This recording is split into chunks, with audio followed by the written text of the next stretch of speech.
Okay, next po tayo sa kasosyo natin taga Pangasinan, online business. Meron siyang tanong tungkol sa pricing at saka pagiging fair sa customer. Si kasosyong Jordan Bryan. Kasosyong Jordan. Si kasosyong Jordan Correct. kanina. Kasosyong Jordan. Kamusta? Saan ka sa Pangasinan? Sa Bembang po. Sa? Bembang po. Okay. Anong pinagkakabalahan? Sa T-shirt? amin po, hindi po. Ano po kami, may online business po kami na nagpo-produce po kami ng product for beauty. Tanong ko po sir, kasi baliktad po kasi kami, nag-start kami na i-online muna namin bago namin maisip ngayon na mag-resell. So, yung first time namin na online naman sir, okay naman yung benta nung mga first few months. Then after like 3 months, napansin namin na nagmamahal na yung ad cost, yung bayad namin sa tapos yung mga bohos, syempre hindi maiwasan yun, hindi naman natin control yung mga tao. Ano pa ba? Bali, yung parang na po sir, parang napapansin ko na tumaas siya, tas ang dami ko nang biniling courses, ang dami ko nang pinanood na video para maayos yung mga Facebook ads, pero ganun pa rin. So, ang feeling ko na saturate na yung market. Ang iniisip ko ngayon is, tama ba na mag-move na ako sa part na, since kami naman yung nagpo-produce, kami lang hindi naman yung may product na ganun, i-resell na namin para ang tanong ko lang sir, kasi nagbebenta kami sa Facebook, nilalagay namin dyan yung bayad namin sa shipping fee, yung gastos namin sa ads, yung bayad namin sa mga tao na binabayaran namin na magsagot-sagot sa mga inquiries. Ngayon nang i-resell na namin siya, ang inisip ko po kasosyo is magkano po ba dapat yung percentage ng magkano? Ano ba naman sa isip? Kasosyo sa gastos ng budget namin sa ads? Hindi na po. Bali, anong percentage na? Percentage na po ng i-resell na po namin siya. Kung magkano po ba yung kunyari, ang naggastos namin dito is sabihin na natin na 200 pag-produce isang product. Pag i-bebenta na po siya like sa local resellers, nasa ilang percent po dapat yung ipapatong namin. Kasi nung nagpa-Facebook ads kami, kailangan namin dagdag yung shipping fee, yung ibang gastos, kaya medyo nagmamahal siya. Yun po. Okay. So, ang problema mo yung costing sa product kasi magre-reseller na kayo kasi hindi na pumapalo yung ads. Tama? Tama po. Ayun ang problema. Okay. Doon muna tayo sa dulo. Yung problema sa pricing nyo, sa ipapatong sa customer nyo, total kayo ang producer, kayo yung may kayo ba may hawak ng brand name? O tigagawa lang kayo? Brand name po. Okay, so may brand name kayo. Pag rinisell nyo yan, bit yung brand name. Hindi naman makaka-copyrighted yung design nyo. Talagang original na sa inyo. Opo, sir. Kung yun ang usapan, talagang legit na sa inyo yung design saka yung brand. Kayo magdidikta ng retail, ano yung kasosyon, Chikoy? Yung RS. Suggested retail price. Yun. Kayo magdidikta nun. Suggested retail price. Kung ang benta nyo sa market, nung negosyo nyo mismo, kung binibenta nyo ng 1,000, ngayon, doon kayo magmumula. Pag binenta nyo sa reseller nyo, magkano inspire sila nakitain pag renisell nila yan ng 1,000 pesos pa rin. So, kung inspired silang maibenta tubuan niya ng 250 per shirt, so ang ibabato nyo sa kanila dyan, 750 per shirt. Kung inspired na sila sa 250. Kaso kung hindi sila inspired doon, ibig sabihin, hindi sila mamomotivate na i-resell yung brand nyo o yung t-shirt nyo. Kayo magdidikta ng SRP and then from that, doon kayo bababa.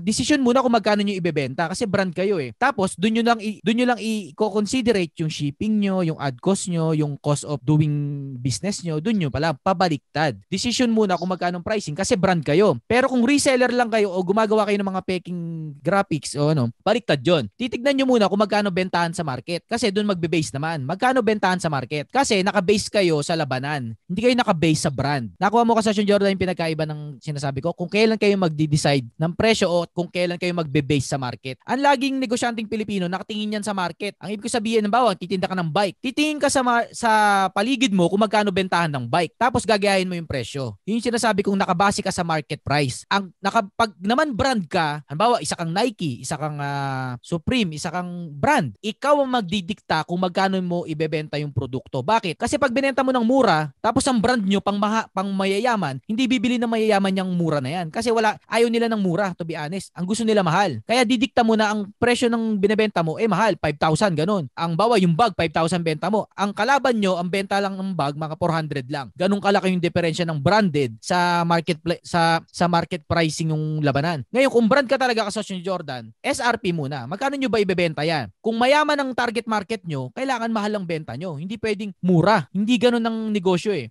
Ano ba klase ang tinatarget yung market? Yung mga pasosyal? Pag mga pasosyal, hindi. Social talaga, ayaw nila ng mura. Ayaw nila talaga nun.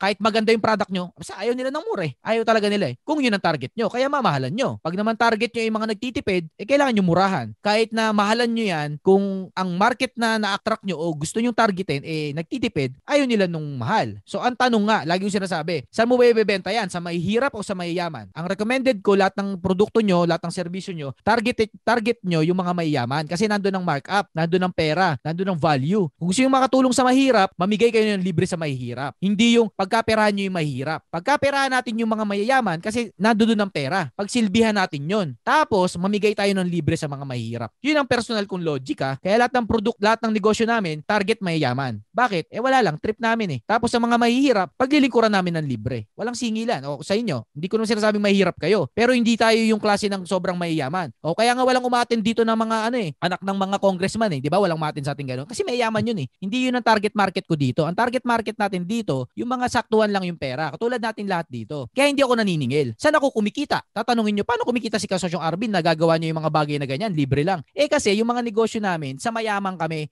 kumukubra. Doon kami naglilingkod ng may bayad. Mahal talaga benta namin. Hindi kami presyong 250, 199. Lahat ng produkto namin mahal. Ikumpara mo sa kalaban, mahal. Bakit? Yun lang ang pinaniniwalaan namin. Doon ang markup Kesa benta ka ng benta sa mahirap, tubo mo piso. Hindi walang kita Walang neto para sa innovation. Walang neto to expand, to grow. Walang neto Hindi rin lalaki yung negosyo. Kung titignan mo, mahirap man magbenta sa mayayaman, mahirap man magpresyo ng mahal, pero nandun ang tunay na labanan. So kung pipili ka ng laban, doon ka na sa maganda-ganda yung price. Maganda-ganda yung award. Doon na sa maglabanan tayo sa mayayaman. At isa pa, konti lang naglilingkod sa mayayaman. Maraming mas naglilingkod sa mga mahihirap. Yung mga nagtitipid, bentahan ng barbecue, yung pinakamura. Bentahan ng milk tea, pamurahan. Bentahan ng mga t-shirt, pamurahan. Di ang dami nagbebenta, yung market sa mga mahihirap, sobrang daming nagsisilbi dyan. Dami na nagsisilbi dyan. So bahala na sila doon. Walang gaano nagsisilbi sa mga mayayaman. Wala gaano. Pero yung mga mayayaman, naghihintay yan ng mga malulupit na produkto at mga kumpanya. Kasi may pera yan Kung isipin nyo ang growth, kung isipin nyo ang expansion o innovation, kailangan malaki yung markup. Yung markup, yun yung tubo mo after ibawas lahat-lahat. Ad cost, shipping cost, yung cost of doing business nyo. After ibawas lahat yun, ang laki pa nung natira. Yun yung markup. At hindi ka magkakaroon ng malaking markup pag sa mahirap ka nagbenta. So anong logic? Pagkaperahan yung mga mayayaman, tapos mamigay tayo ng libre o tumulong tayo ng libre sa mga nangangailangan. Yun lang ang logic ko. Personal yun Kaya kung talagang brand ka, Kasosyong Jordan, ikaw magdikta ng SRP mo. Hindi market ang pagbabasehan mo. Nakuha mo, Kasosyong Jordan, kung saan magsisimula yung pricing. May isa pa tayong topic sa'yo. Apo. Alam mo na paano mo pa-pricingan. Apo, maraming salamat po doon at napakamalinaw po ng May isa pa akong gustong tumbukin, mga kasosyo, para sa lahat. Tungkol sa ad cost. Sabi ni Kasosyong Jordan nung una, kumikita kayo sa Facebook ads, di ba? Ito yung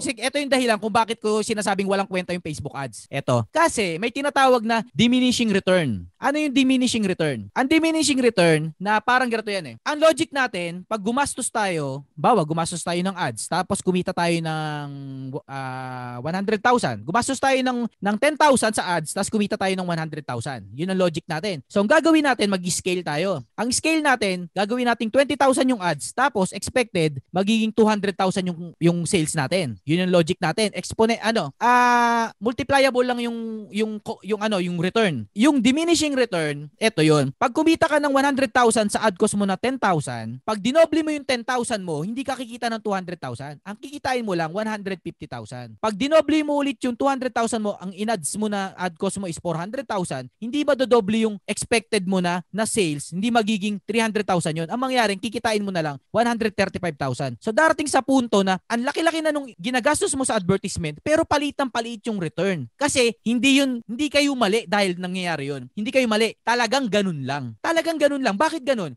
Meron nga talagang tinatawag na diminishing return. The more you do, the more you fail. Yung parang the more na pinepwersa mo, the more na walang nangyayari. Parang panliligaw. The more na pinepwersa mo yung nililigawan mo, the more na hindi kanya minamahal. Dapat swabe lang. Hindi kasi naka-base talaga sa Facebook ads ang tagumpay ng isang negosyo. Sa naka-base? Sa brand. Tatanungin niyo ako ano yung brand? Hanggang ngayon, hindi ko pa rin ma-describe. Kasi hanggang ngayon, isa pa rin akong estudyante ng branding. Pero nasa branding ang labanan. Kung pipiga kayo kayo, wag sa ads. Wag yung maging parang magtatagumpay kayo dahil nag-ads kayo. Kaya lahat ng mga coach sa ads, sinasabi nila yun ang sagot, yung ads. Hindi yun ang sagot. Parte lang yun. Pero hindi dahil sa ads kaya kayo magtatagumpay o yayaman. Hindi. Magtatagumpay ang negosyo nyo dahil sa ibig sabihin ng negosyo nyo. At yun yung brand. Hindi dahil nag-ads kayo ng magandang picture o maganda yung copyright. Hindi dahil nag-ads kayo ng business manager at hindi boost post. Hindi to tungkol doon. Tinuturuan ko kayo kung paano mag-isip ang tunay na negosyante. At yung mga ibang nagbebenta ng Facebook ads na course, ang tinuturo nila sa inyo, yung pagkakakitaan nila. Walang masama doon. Kaso hindi nila sinasabi yung may cost of mayroong tinatawag na diminishing return. Ba't hindi nila sinasabi yun? Kasi gusto nilang paniwalain kayo na Facebook ads ang solusyon sa kalokohan nyo, sa negosyo nyo. Yun lang yun. Ako, honest ako sa inyo, hindi naman ako kumikita sa inyo eh. At ba't ko alam yun? Kasi dahil sa haba ng taon mo sa pagninegosyo, may mga bagay kang may encounter na kala mo ikaw ang mali. Pero ang totoo, ganun lang talaga. Katulad niyang diminishing return na yan, tulad ni Kasosyo Jordan, aral siya ng aral kung paano palulupitin yung ads. Pero hindi na talaga lulupit yung ads. Bakit? Kasi may tinatawag nga talagang diminishing return. The more you do, the more na walang nangyayari. So anong gagawin mo? Gagawa ka na ng ibang bagay. So anong aral? Talagang wag kang mag-i-stick sa bagay na gumagana sa simula. Kasi darating ang araw na hindi na yan gumagana. At huwag kang malungkot pag hindi na gumagana. Kasi talagang ganun. Kaya ang utak negosyante, hindi yan natatapos na gumana tong isang bagay, gumana tong ads mo, gumana tong product mo, hayahay ka na, buhay mayaman ka na, kala mo feeling successful ka na. Hindi. Kasi ang buhay pag ninegosyo, laging darating ka sa punto na gumagana, tapos hindi gumagana. Tapos iisip ka ulit ng gagana, tapos hindi ulit gumagana. Tapos gagana ulit, tapos hindi ulit gumagana. Normal lang talaga yon. Hindi yan dahil ang bobo-bobo mo, kaya laging ganun. Hindi. Talagang ganun lang talaga. Kahit gano'n ka katalino, kahit gano'n ka ka-eksperyansyado sa negosyo, talagang ganun pa din. Kahit anong piga mo, kahit anong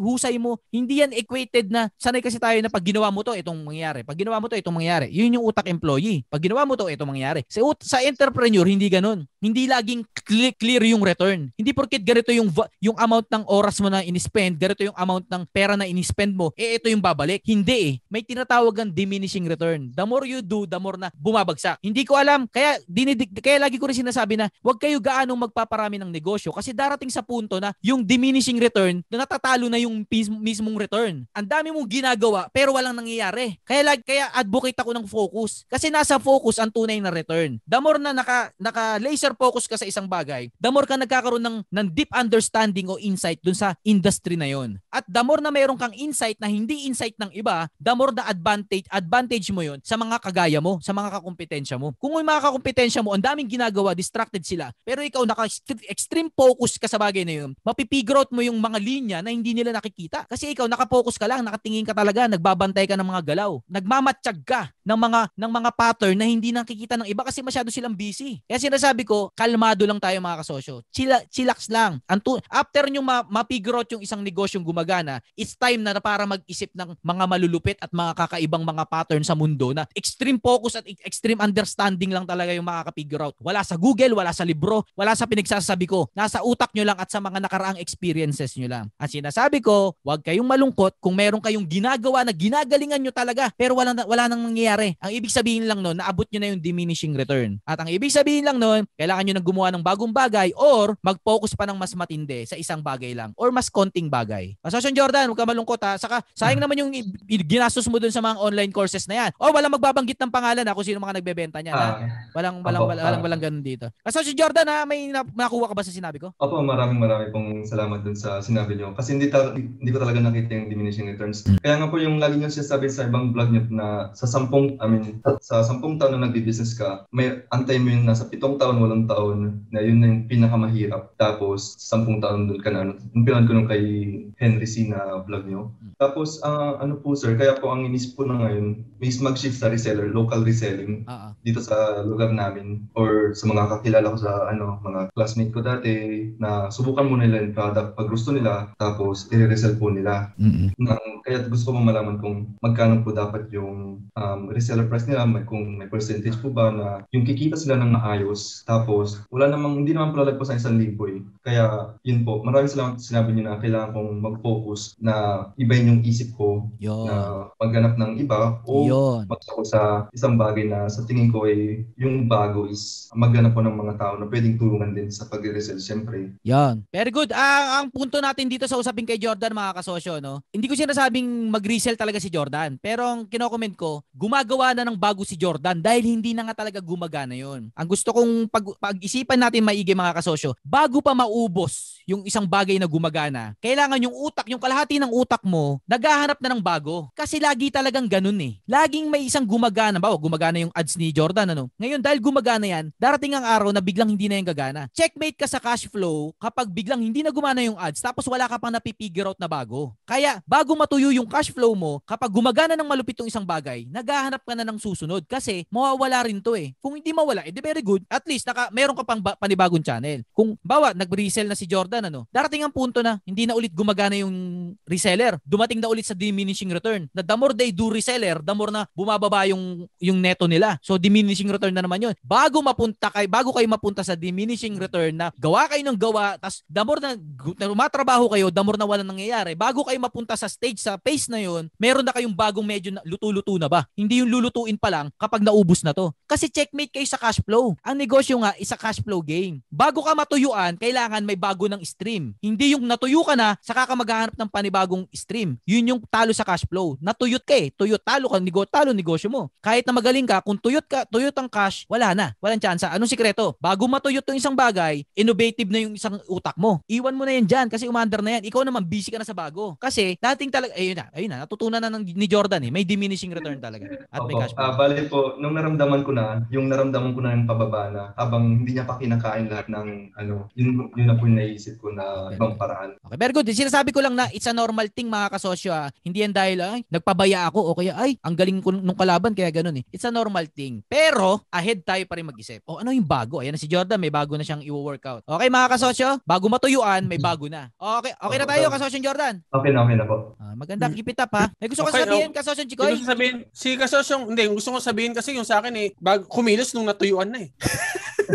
Ay, ganun din naman ako doon mga kasosyo. Bago ko naman natutunan yun, dumaan din ako doon sa, yung cash flow nga, hindi mo magigets kapag hindi mo na-experience. Kaya yun yung sinasabi ko magnegosyo kayo kasi gusto ko ma-experience nyo yung cash flow problem. Pag nag-gets nyo yung cash flow problem, yung problema ko sa aircon at sa empleyado at sa project, pag nag-gets nyo yung istorya ng buhay nyo na natuyuan kayo, hindi nyo na makakalimutan yun. Si Kasosyo Chikoy may ganong istorya. Yung iba, may ganong klaseng istorya. Pag nag-gets nyo yung cash flow dahil sa problem, na kayo, legit na entrepreneur na kayo. Ang utak nyo na kung paano paikutin yung pera at paano hindi matuyuan. Hindi para mag-ipon. Parang ngayon pag may nakikita ko, good cash flow ba yan? Hindi. Wala, ayoko na mabusan ng cash flow.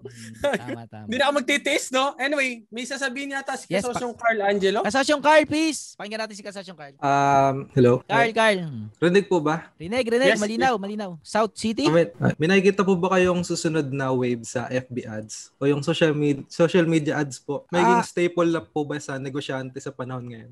Ako na-discuss ko na yun. Ang sunod kong wave is yung nasabi ko na. Ando na yun sa YouTube ko. Hindi ko na ulit sasabihin. Bakit? Basta hindi ko na ulit sasabihin. Kasi naglalabanan na. Tama na yun. Na-share ko na nung una. Ewan ko napanood mo yung Carl. Pero nandun na yun. Nasabi ko na yun. 2 oras ko di-discuss yun. Pero hindi ko na sasabihin ulit ngayon. Bakit? Kasi nasabi ko na. At naglalabanan na. Diba? Siyempre hindi ko naman propagate ng competition. Diba? Na-share ko na sa mga kasosyo. It's enough. Napanood mo ba yung Carl? Hindi. Napanood ko po yung... Wag mo na sabihin. Wag mo na sabihin. Okay. Alright. Ano ibig ko sabihin? Kasi ganito mga kasosyo, no? Mga negosyante pa rin tayo dito. Ako, may mga negosyo pa rin ako. At pinapangalagaan ko pa rin yung mga negosyo namin. So yung kailangan ko i-balance yung gusto kong pagtulong sa hindi naman masisira yung mga negosyong tinatrabaho rin namin. So hindi ko rin naman talaga dapat pwedeng sabihin lahat-lahat ng nalalaman ko. Kung magko-conflict of interest sa mga negosyo namin. Kasi masama naman yun, di ba? Meron din akong mga kasamahan na hindi nyo nakikita, na rinerespeto ko at may mga negosyo rin kami. Pag ako bigay ng bigay pero nadadanyos yung mga kung anong asset namin, mali na rin naman yun sa part ko. Pero hindi dahil ganun hindi na ako tutulong. Meron pa rin naman ako itutulong. Pero hindi dapat na makakasira na dun sa mga bagay na tinatrabaho rin namin. Kasi hindi lang naman ako may-ari ng mga negosyo namin eh. Kailangan ko ring respetuhin yung mga kasamahan ko kasi nag-e-effort din sila. Nakuha niyo mga kasosyo, hindi tayo nagdadamot. Pero may tamang limit, may tamang limit. Dahil syempre kung madidistract din kayo or ayun, okay na. Ayos, Carl. Okay po, thank you. Okay. Kasosyo Jay, good luck sa'yo. Next may mga bagay na mahirap explain. Sige. Next tayo, Kasosyo Jay, please.